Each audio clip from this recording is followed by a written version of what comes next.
साधना निवास के दरवाजे के बाहर अब तक दूध की थैली और न्यूज़पेपर रखे हुए हैं। दरवाजे तो छोड़ो, खिड़कियां भी अब तक बंद है, मानो घर पर कोई हो ही ना। इस घर के लोग सुबह के वक्त घर पर रहते ही नहीं क्या दीदी? 2 दिन से देख रही हूँ दोपहर तक दूध की थैली और न्यूज़पेपर बाहर ही रहते हैं। तो अभी आई है ना, इसलिए तुझे पता नहीं, सभी लोग घर के अंदर ही है। तो बहुएं हैं, सास ससुर भरा पूरा परिवार है। पर आदत ऐसे कि पूछो मत, 1 बजे के पहले इन लोगों की आंख नहीं खुलती, तो दूध की थैली अंदर करे कौन? जी बिल्कुल सही सुना आपने। साधना निवास एक ऐसा घर था जैसा घर आजकल की हर लड़की अपने सपने में देखती है। अरे भाई, किसे ऐसी सास नहीं चाहिए होगी जो खुद दोपहर में 12 बजे तक उठती हो। अब जब सास ही 12 बजे उठेगी तो बहुएं 1-2 घंटे और लेट तो उठेगी। 1 बज गया, उठना पड़ेगा। छोड़ो ना, 10 मिनट और सो लेती हूँ, 1:30 तक उठ जाऊंगी। 1 बज रहा है साधना, उठ भी जाओ। कहाँ है भाई? कौन बोल रहा है सुबह सुबह? आप यहाँ क्या कर रहे हैं? अरे हाँ, मैं भूल गई, आपका भी कमरा है। बड़े जल्दी उठ जाते हैं आप भी। जाइए, दूध आ गया होगा, चाय बनाकर पी लीजिए, मैं सो रही हूँ। वो तुम्हारा स्पेशल दूध वाला भी तुम्हारी तरह सुबह से बिना चाय के बैठा हूँ मैं। ठीक 1:05 पर ही दूध की थैली बाहर रखता है। तो मैं क्या करूँ? रोज 12 बजे उठती हो, आज 1 बज गया है। कल से 4 बजे उठना और उसके बाद सीधा रात में, ठीक है? 1 भी बज गया, अरे पता ही नहीं चला। जरा सी धूप नहीं है, कैसे पता चले कि 1 बज रहा है? ठंड कितनी है। मुझे तो लगता है सारी दुकानों को बंद कर देना चाहिए। अब जब सूरज देवता ही नहीं निकलेंगे तो हम लोग अपने घरों से निकल कर क्या करेंगे, है कि नहीं? सूरज देवता अपने सही समय पर उठकर आसमान में अपनी किरणें फैला चुके हैं, पर किरणों को देखने के लिए आपको भी तो इस बिस्तर और रजाई को छोड़कर अपने चरण कमलों को धरती पर रखना होगा। दोपहर की 1 बजे अलार्म की आवाज से सुमन की आंखें खुलती है। उठने का समय भी हो गया, अभी तो सोई थी। क्या जीवन है, आदमी 2 घंटे चैन से सो भी नहीं सकता। ये थी साधना निवास की आम सुबह, जहाँ सास और बहुएं 1 बजे तक किसी तरह से बिस्तर को छोड़ने के पहले सोच विचार कर रही थी कि बिस्तर छोड़ा जाए या नहीं। दरवाजा खोलकर सुमन बाहर रखी दूध की थैली और न्यूज़पेपर को अंदर लेकर आती है। तो जाने ये कौन सा न्यूज़पेपर मंगवाती हो तुम तीनों कि जाकर एक बार उठा भी लूं तो पढ़ ना सकूं। चुगली एक्सप्रेस, ये कौन सा पेपर हुआ भाई जिसमें न्यूज के नाम पर ये डेटा होता है कि किस घर की बेटी कब भागी, किसकी शादी किससे होने वाली है? तो सरकार क्या फेर बदल कर रही है? वही तो रहता है, किस जगह में कौन सा कुआं खोदने वाला है, उसे देखकर हम लोग क्या करेंगे? ए बहू, मेरे लिए कॉफी बनाना, चाय पीने से वजन बढ़ रहा है। सोने से वजन नहीं बढ़ रहा होगा ना? तुम्हारे बिस्तर पर तो वो ऑटोमेटिक फैट चूसने की मशीन लगी हुई है ना। सो जाओ और दिमाग के साथ फैट भी खत्म हो जाएगा। आप ही क्या पापा जी, जब देखो मम्मी से कोई ना कोई बात पर बहस करते रहते हैं। मुझे तो लगता ही नहीं कि करण और प्रेम भैया आपकी ही बेटे हैं। देखिए दोनों किस तरह आराम से पैर फैलाए सो रहे हैं। मैं उन्हें जाकर उठा आती हूँ मम्मी जी। यहाँ स्कूल गए हुए बच्चे वापस अपने घर आने लगे हैं।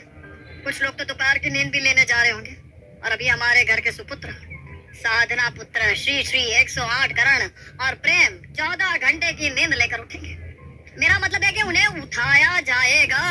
अब जो लोग 1 बजे उठे हैं उन्हें चाय नाश्ता करने में 3 साढ़े 3 तो बजेंगे ही। 3 बजे सभी साथ में बैठकर नाश्ता कर रहे होते हैं कि तभी साधना के फोन की घंटी बजती है और फोन पर फ्लैश हो रहे नाम को देखकर साधना के हाथ कांपने लगते हैं। दीदी, आपने कहीं दीदी से मेरी चुगली तो नहीं कर दी? या दीदी मुझे क्यों फोन कर रही है? हेलो दीदी, कैसी है आप? कैसी है? बढ़िया ही। जानबूझकर हालचाल पूछने में समय निकाल देगी, फिर कहेगी घबरा कर मेरे हाथ से फोन गिर गया और ऑफ हो गया। जानती नहीं हो क्या मैं तुझे? अरे नहीं दीदी, आप मेरे सिर्फ ननद ही नहीं मेरी सास के बराबर है मेरे लिए। आपका हुक्म सर आंखों पर दीदी। अब इसके पहले कि तेरे हाथों से फोन गिर जाए, शांति से सुन। दिल्ली में वेट लिफ्टिंग कंपटीशन में पार्ट लेने आ रही हूँ मैं। अब दिल्ली में न जाने किस होटल में मुझे रुकना पड़ेगा। वहाँ मेरे लायक पौष्टिक खाना, साफ सुथरा होटल मिले ना मिले, तो जानती है मेरा स्वभाव, मुझे सब कुछ साफ सुथरा पसंद है। इसलिए मैं सोच रही हूँ तेरे ही पास रुक जाऊँ। जो तैयारी करनी है शाम तक का वक्त कर लेना। कल सुबह 8 बजे मेरी ट्रेन स्टेशन पर आ जाएगी। और हाँ, किसी को मुझे लेने आने की जरूरत नहीं है, मैं खुद पहुँच जाऊंगी। ये कहकर चारुलता फोन रख देती है और साधना के कानों में लगे लगे ही फोन नीचे गिर जाता है। क्या हो गया मम्मी जी? ऐसा क्या कह दिया उन्होंने? और कौन था कॉल पर? कौन सी दीदी? याद मत दिला बहू, याद मत दिला। वो बड़ा खौफनाक मंजर था। शादी होकर अपने ससुराल में आई थी मैं, बस 1 हफ्ता ही हुआ था। मैं आराम से अपने कमरे में सो रही थी। कौन है? 8 बज रहे हैं, उठ जाओ। 8 बजे बजे कौन ऐसे उठाता है? हे भगवान, ऐसा तो कोई अपने दुश्मन के साथ भी ना करे। सुबह सुबह चेहरे पर पानी डाल देना। क्या बीती होगी आप पर मम्मी जी। I am feeling so sorry for you. 8 बजे सूरज निकलता भी होगा क्या? मतलब मुझे तो यही समझ में नहीं आ रहा कि 8 बजे लोग करते क्या होंगे? है मम्मी जी, क्या करते होंगे? वो तो जब दीदी आएगी तो तुम सबको समझ में आ ही जाएगा कि 8 बजे लोग क्या करते हैं। कभी 1 बजे के पहले तुम लोग उठे भी हो, जो तुम्हें पता भी चले कि घड़ी में सुबह के 8 भी बजते हैं। 7 बजे तक दीदी नाश्ता कर लेती है। बाकी अब तुम लोग समझ लो। ये सुनते ही साधना के साथ साथ उसकी बहू और बेटे घबरा जाते हैं, क्योंकि कल किसी भी तरह उन्हें 8 बजे उठना ही था। आखिरकार चारुलता जो आने वाली थी, और क्या था, सुबह 3-4 बजे तक सोने वाले साधना निवास के लोग आज 10 बजे ही सोने के लिए तैयार हो जाते हैं। कैसे 8 बजे मैं उठूंगी? फिर तैयार भी होना है। कैसे क्या होगा कुछ समझ में नहीं आ रहा मम्मी जी। मैंने तो 3 बजे से लेकर 7 बजे तक का अलार्म लगा दिया है। हर आधे घंटे पर अलार्म बजता रहेगा, तो कैसे ना कैसे 8 बजे तक तो उठ ही जाऊंगी मैं। और तभी सुमन नई साड़ी पहनकर बिंदी लगाकर अपने कमरे से बाहर आती है। इस वक्त तुम कहाँ जा रही हो, वो भी साड़ी पहनकर? मैं कहाँ जाऊंगी इतनी ठंड में, कहीं भी ना ना ना। 8 बजे तक तैयार रहना है तो 7 बजे तक तो उठना ही पड़ेगा। इसीलिए मैंने सोचा अभी तैयार होकर ही सो जाती हूँ। सीधा 8 बजे उठूंगी और बुआ जी को मीटिंग रेडी मिलूंगी। यह तो बहुत सही दिमाग लगाया सुमन। मैं भी तैयार होकर ही सो जाती हूँ। मैं भी तैयार होने जा रहा हूँ और सभी तैयार होकर ही सो जाते हैं। और अपने कहे मुताबिक चारुलता 8 बजे घर की बेल बजा देती है। बेल की आवाज सुनते ही सभी एक साथ भागते हुए दरवाजे पर पहुंचते हैं। नमस्ते दीदी। हाँ नमस्ते। अब हट परी, मेरी बहुओं से मुझे मिलने दे। दोनों लड़कों की शादी में मेरा आना ही नहीं हो पाया था। पहली बार गंगा स्नान पर गई हुई थी और दूसरी बार 4 धाम की यात्रा पर। लड़कियां तो दोनों ही प्यारी है, दिल खुश हो गया। क्या नूर है चेहरे पर। वैसे तुम दोनों भी कहीं अपनी सास की तरह लेट से तो नहीं उठती? नहीं नहीं नहीं बुआ जी। बैठी ना बुआ जी, मैं अभी आपके लिए चाय नाश्ता लेकर आती हूँ। चाय नाश्ता और अभी? मानना पड़ेगा सुरेश, मेरे भतीजे की बहू तो बड़ी मजाकिया है। इस वक्त तक तो दोपहर के खाने की तैयारियां शुरू हो जाती है बेटा। जा, तू करेले की सब्जी, जौ की रोटियां और बाजरे की खिचड़ी बना ले, और बीट रूट का जूस सही रहेगा। अरे वाह दीदी, करेले की सब्जी खाए तो लगता है जमाना हो गया। मैं अभी जाकर करेले की सब्जी लेकर आता हूँ। सुरेश की खुशी देखकर तो साधना गजब के डर जाती है। उसकी दोनों बहुएं उसे फुसफुसाकर कहती है, करेला कैसे खाएंगी मम्मी हम? बाजरा क्या होता है? कैसे बनेगी खिचड़ी उसकी?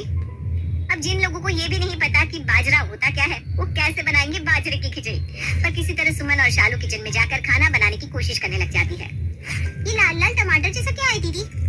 आई गेस ये कोई वैरायटी है ओरेगोनो की। क्या लगता है तुझे? मुझे लगता है ये लाल आलू है। मैं तो सोच रही हूँ इसके पकोड़े तल लेते। हाँ ये भी सही है। और किसी तरह दोनों बहुएं मिलकर बनाती है बाजरे की रोटी, जौ की खिचड़ी, करेले की सब्जी और बीट रूट के पकोड़े, साथ में टमाटर का जूस। ऐसा खाना जो चारुलता बिल्कुल भी एक्सपेक्ट नहीं कर रही थी। पर चारुलता हेल्दी खाने में इतनी वैरायटी देखकर गदगद हो जाती है। दोनों बच्चियां मेरे सामने आओ। चारुलता अपने दोनों हाथों से एक एक सोने का कड़ा खोलकर दोनों बहुओं के एक एक हाथ में पहना देती है। जिंदगी में पहली बार बीट रूट के पकोड़े खाए हैं मैंने। यही तो है घर और बाहर के खाने में अंतर। बाहर कहाँ मिलता मुझे बीट रूट का पकोड़ा। और जौ की रोटी तो खाई थी, पर जौ की खिचड़ी भी बनती है मुझे नहीं पता था। क्या खाना है, अमृत है अमृत। इस खिचड़ी को खाना है कि पीना है? और साथ में ये जूस है कि चटनी? इसको किसमें मिलाना है? और ये हरा भरा क्या है? मुझे लग रहा है ये जो लाल लाल है ना, ये दाल है। और साथ में जो खिचड़ी है वो चावल की जगह बनाई होगी शायद। और ये दोनों को मिलाकर खाना होगा। और करेले को ऊपर गार्निशिंग के लिए दिया है, धनिया पत्ती की तरह। पता ही नहीं चल रहा है कैसे क्या खाना है। तुम दोनों क्या बातें कर रहे हो? खाने के वक्त बात नहीं करनी चाहिए। और साधना, तो ये चम्मच से क्यों खा रही है? 5 उंगली दी है ना भगवान ने, ये भी 5 चम्मच ही है। खा इसी से। हाथों से खाने से अच्छी तरह से पचता है। चलो अब सब भगवान को याद करो और अच्छे से खाओ। और हाँ, खाने का एक दाना भी थाली में नहीं रहना चाहिए। चारुलता को आए अभी मुश्किल से 4-5 घंटे भी नहीं हुए थे कि उसने साधना निवास का पूरा माहौल ही बदल दिया। ठंड बहुत ज्यादा हो रही है नहीं दीदी? थोड़ी देर का मर्सी कर लेती हूँ। हाँ मम्मी जी चलो ना, बहुत ठंड हो रही है, थोड़ी देर हीटर में बैठते हैं। मुझे देख, एक पतली सी कॉटन की साड़ी पहनकर तब से घूम रही हूँ। मुझे क्यों ठंड नहीं लग रही? ठंड उन्हीं लोगों को लगती है जो कोई काम नहीं करते। ठंड लग रही है ना? चलो उठो तुम तीनों और घर की सफाई में लग जाओ। ये दीवारों पर इतनी धूल कैसे है? घर में सब कुछ नौकर पर छोड़ दोगे तो आलस के कारण शरीर में 100 बीमारियां होंगी। उससे अच्छा खुद ही काम कर लो। साधना, जा तू छत साफ कर। शालू, तू बाहर आंगन साफ कर। और सुमन, तू पूरा हॉल साफ कर। और तुम दोनों लड़के सुबह से दोनों दुकान क्यों नहीं गए? दुकान क्या स्टाफ के लिए खोल रखी है? चलो उठो, दुकान के लिए निकलो। हे भगवान, तेरा लाख लाख शुक्र है। मुझे तो विश्वास ही नहीं हो रहा कि आज मेरे दोनों बेटे दुकान पर जा रहे हैं। वाह भगवान वाह, सबका दिन फिरता है। और दोपहर के 1 बजे तक सोने वाले साधना निवास के लोग आज दोपहर का खाना खा पी कर काम पर भी जा चुके थे। ये था चारुलता का जादू। बुआ सास ऐसी आई कि सभी की सांसें फूल गई। अब इतना काम करने के बाद किसे ठंड लगने वाली थी। और इसी तरह पहला दिन तो निकल जाता है। थके हारे सभी लोग घास फूस खाकर सो जाते हैं। साधना अपने कमरे में सो रही थी कि तभी किसी आवाज से उसकी आंखें खुलती है और वो क्या देखती है कि पॉइंट की ड्रेस पहनी उसकी बड़ी ननद सीटी बजा रही है। चल 2 मिनट तेरे पास है, तैयार होकर बाहर आ जा। मेरे दोनों भतीजे और बहुएं बाहर तैयार होकर आ चुके हैं, बस तू ही बाकी है। हम मॉर्निंग वॉक करने जा रहे हैं, जल्दी उठ। रात के 4 बजे? अरे दीदी, अभी तो राष्ट्र भी नहीं आई। अंधेरे में हम कहाँ जाएंगे? और बाहर कितनी ठंड है, कहीं हमारे मुंह से झाग ना आ जाए। मम्मी जी ठीक कह रही है बुआ जी। मुझे तो लगता है अगर मैं बाहर गई तो सिकुड़ी हुई कहीं गिरी हुई मिलूंगी। आज छोड़ देते ना बुआ जी, या फिर हम थोड़े लेट से चले, या फिर शाम को चलते हैं। हाँ, मैं दरवाजे के बाहर खड़ी हूँ, अभी 4 बज रहे हैं। 4-5 तक सभी के सभी मुझे बाहर मिलने चाहिए। जिन लोगों को पता भी नहीं था कि सुबह 4 बजते भी हैं, आज उन लोगों को सुबह 4 बजे दिल्ली की कपकपाती ठंड में जॉगिंग सूट पहनकर वॉक पर जाना पड़ रहा था।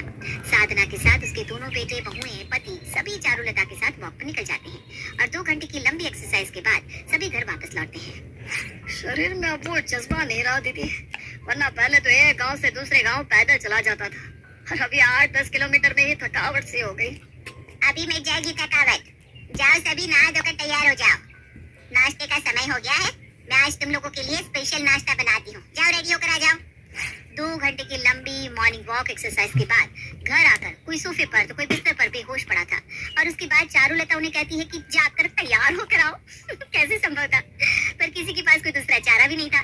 अपने हाथ पैरों को किसी तरह उठाकर सभी बाथरूम में जाकर एक एक कर तैयार होकर आते हैं और सामने प्लेट पर उन्हें परोसा हुआ मिलता है पपीता और साथ में करेले, अदरक और खीरे का जूस।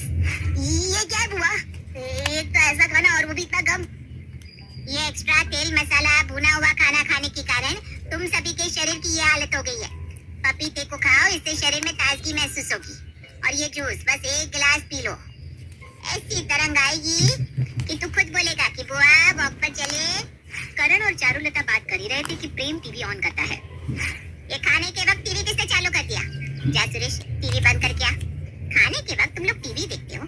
यही कारण है कि तुम सबका शरीर इतना कमजोर हो गया है। अब जल्दी जल्दी नाश्ता करो और सब अपने अपने काम पर लग जाओ। मानना पड़ेगा दीदी, तुम्हारे आते ही सभी की हरकतों में बदलाव आ गया है। सबकी घड़ी का कांटा जो उल्टा चलता था अब सीधा चलने लगा है। मैं क्या कहता हूँ दीदी, कल जब वॉक पर जाएंगे ना तो पेड़ पर चढ़कर फल भी वहीं से तोड़ लेंगे। शरीर की थोड़ी और एक्सरसाइज हो जाएगी।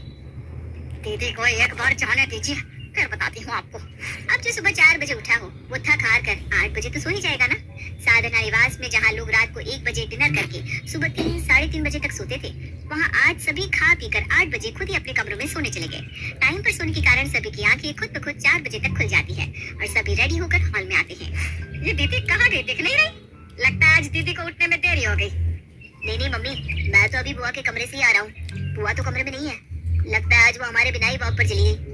तो मैं एक काम करती हूँ मम्मी, जाकर नाश्ते की तैयारी कर लेती हूँ। बुआ जी जब आएंगी तब साथ बैठकर खा लेंगे।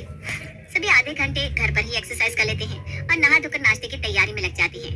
इसी तरह 8 बज जाते हैं पर चारुलता वापस नहीं आती। आप एक बार दीदी के नंबर पर कॉल तो कीजिए, कहीं रोड पर गिर पड़ तो नहीं गई। कि तभी साधना के फोन की घंटी बजती है और स्क्रीन पर वही नाम फ्लैश हो रहा था जिस नाम को देखकर साधना घबरा जाती थी। वो हड़बड़ाकर फोन उठाती है। मैं ट्रेन में बैठ गई हूँ, तुम लोग अपना ख्याल रखना। हैं? दीदी चली भी गई? उनका तो ऐसा ही है, बिजली की तरह है वो, अचानक ही आती है, अचानक ही चली जाती है। वैसे कैसा लग रहा है सुबह उठकर?